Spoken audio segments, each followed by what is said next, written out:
According to Rotten Tomatoes and the general consensus overall, the Nightmare on Elm Street remake from 2010 is considered the worst film in that entire franchise. It scores at an abysmal 14% from RT critics and is considered one of the worst remakes ever made. In today's video, I'm going to express one of my biggest horror hot takes. I don't believe the Nightmare on Elm Street remake is the worst film in that entire franchise. Let's talk a little bit about why. I'm your boyfriend now. So why is Nightmare from 2010 so hated? Let's talk a little bit about that first. It was first announced in 2008 that Nightmare would be getting the remake treatment. Producer Brad Fuller wanted to approach this one in the same way that Platinum Dunes went about doing the Friday the 13th remake, where it kind of follows similar plot beats to those first four movies while modernizing the scares. Instead, they opted to follow the original Nightmare film almost beat for beat in this one, which is the first big con. Michael Bay from Platinum Dunes heavily lobbied for Samuel Bayer to direct this film, even though he had never directed a feature film before in his life. Say what you will about Samuel Bayer, but the dude is king when it comes to music videos. Name a band from the 90s to present, he probably did a music video for them. His credits include Nirvana's Smell Like Teen Spirit, Ozzy's Mama I'm Coming Home, and Green Day's Boulevard of Broken Dreams. It was largely due to the nightmarish visuals in his music videos that got him the role here on Elm Street. While yes, this is clear experimentation, I kind of think he would have been a good choice for this movie. The problem is they forced him to reuse all of the visuals from the OG, making all of this experimentation pointless. If they would have just let the guy come up with new nightmares, pun intended, this would have been a much better movie. Rooney Mara plays Nancy, replacing Heather Langenkamp. She gives an off performance here, which is very unlike her.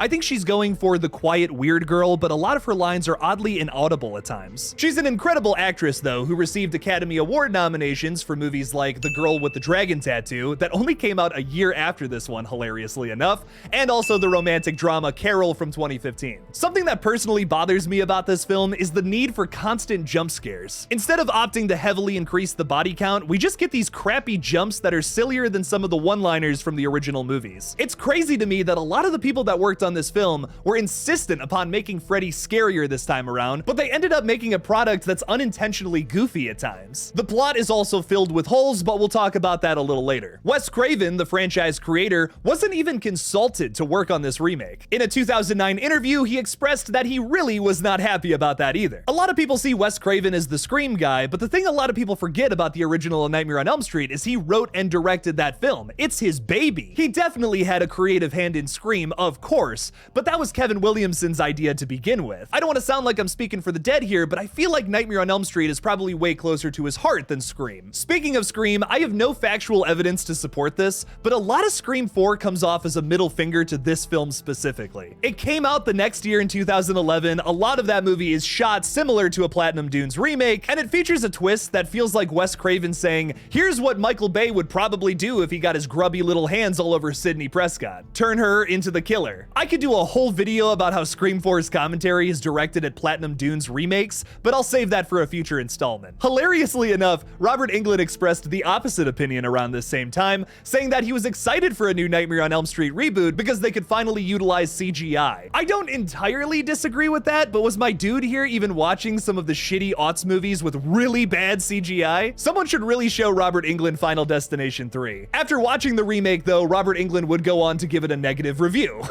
Jackie Earl Haley replaces Robert Englund in the role of Freddy Krueger here. Personally, I think Jackie Earl Haley is an excellent actor, especially as Rorschach in Watchmen. He even gets a Rorschach-ism here in this film when he says, "Look at me! Give me back my face!" He doesn't say that here, but it would work in both roles, which I think is really funny. Toby Emmerich from New Line specifically wanted this guy because of his role in the movie Little Children, where he also plays a pedophile. This is a problem with the writing more so than the casting overall, though. I actually think Haley gives a good performance here, but the problem is he's turning a goofy slasher villain into a supernatural pedophile. Technically, it was always part of Freddy from the beginning, but that's something that should have been left in the past. Freddy's look in this movie is also heavily criticized, considering that he looks like a fleshy rat man. And I'm not talking about Ratma. The goal here was to more accurately resemble burn victims, considering Krueger's backstory, but this is a rare case of mixing CGI and practical that just just didn't work. I love the digital holes in his cheeks, but the rest of his face looks like you went to ChatGPT and asked for a picture of Freddy Krueger. A lot of the mistakes from this movie tend to come from overthinking, but with good intention. Making Freddy look more realistic sounds like they're trying to improve upon the source material, which is good for a remake. I give credit to them for trying, but the results just fell flat. Nightmare 2010 is making itself real hard to defend here, but let's get into some of the pros. The opening scene from this remake is one of my favorite moments in the entire Nightmare franchise. I love this spooky diner setting because it immediately feels like you're on some other plane of existence. The focal character in opening kill here is Dean, who ends up getting the very best kill of this entire flick by seemingly slitting his own throat. Spoiler alert, it was actually Freddy. This is a top 10 kill from the entire series for me personally. Speaking of kills, there's another movie invention with Jesse's kill later on in the film. Freddy busts his hand through Jesse's chest, destroying his heart, but Jesse still stays alive in the dream world for a little longer. As Freddy explains later on, apparently your brain still has like some activity going on in it for like the next 6 minutes, so Freddy's able to torture him for that much longer. I applaud this. I feel like that makes the kill way more tragic for a character that I really didn't care like that much about beforehand, but this death is like, ooh, that's fucking awful, dude. Kyle Gallner is possibly the best cast member in this entire ensemble, playing Quentin, and no, not the one with the foot fetish. He has this whole thing about the character being forcefully religious, which I think adds to the hopelessness of his character. Kyle Gallner is kind of like Justin Long in the sense that if he's in a movie, I don't even need to know what it's about. I'm gonna watch it. He consistently gives good performances even when he has little to work with, like in Scream 2022. Like when he's peeing against that bar and he's just like, fuck it! Fuck it! That's hilarious. I love that. His dad is also played by Clancy Brown, the voice of Mr. Krabs on SpongeBob. Another actor too who adds a lot to every role he's in. The micronaps thing feels like a thing that was just made up for this movie, but that's actually true. If you stay up for that long, you actually do start to hallucinate or dream. It makes me wonder what psychedelic drugs would do to somebody on Elm Street, and no, I'm not talking about that dumb scene from Freddy's Dead. You don't hallucinate when you smoke weed. A common movie misconception. Freddy's lines in this film were digitally enhanced in post to make him sound bigger and scarier,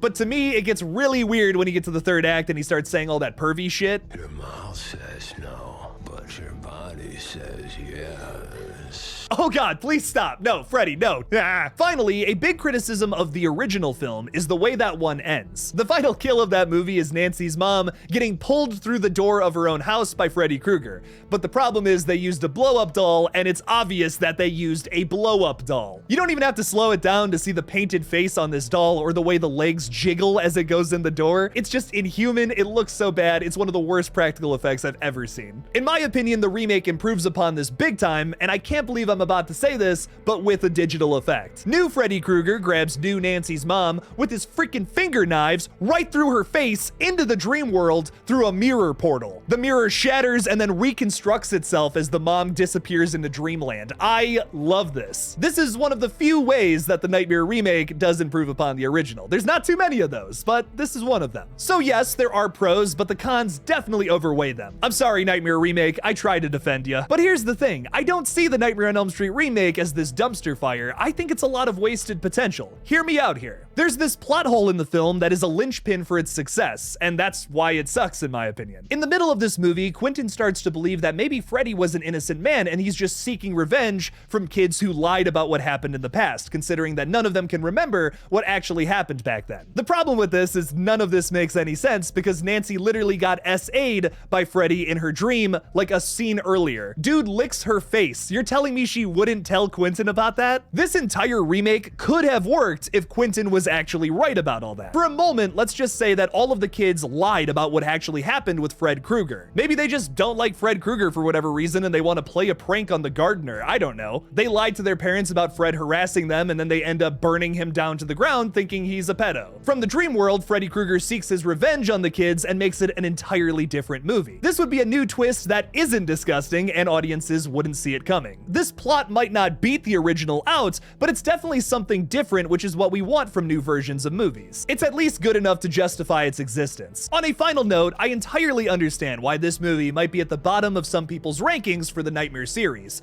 but not for me. While there are entire sections of this remake that disgust me, it still elicits an intended emotion. Some of the other Nightmare sequels are unwatchable because they clearly have no idea what to do with the plot or side characters. Some people like to point to the Friday the 13th movies for having the absolute worst characters. I would beg to differ. The Nightmare on Elm Street sequels objectively objectively have some of the worst horror movie characters of all time. The characters in Nightmare 4 and 5 are some of the most generic and boring characters in slasher history. The only saving grace of these movies is Robert Englund trying his best to add some entertainment value. The only times I'm actually enjoying myself watching Nightmares 4 and 5 is when Freddy Krueger is doing some dumb fuck shit. The characters themselves are painfully uninspired, and it makes some of these movies drag. In my opinion, the remake definitely has these films beat in terms of characters. Now, I'm not saying the remake has the best horror movie characters of all time, not by a long shot, but I would much rather watch emo Kyle Gallner and pre-Oscar nom Rooney Mara fight Freddy Krueger versus whatever the hell is going on in 4 and 5. The best Nightmare characters are of course OG Nancy and Kincaid though, that's without question. I freaking love Kincaid, dude. So my horror hot take of the week is that the Nightmare remake is not the worst film in the entire franchise. But what do you guys think? Do you agree with the RT scores and you would say that this is the worst one? Or do you think Nightmare 4 and 5 have it beat for worst film? Leave me something about it in the comments below. Thank you all so much for watching this first installment of Horror Hot Takes. Don't forget to like this video and subscribe for more horror movie content like this in the future. Please consider supporting me on Patreon to see videos like this early. And as always, don't forget to kill it out there, y'all.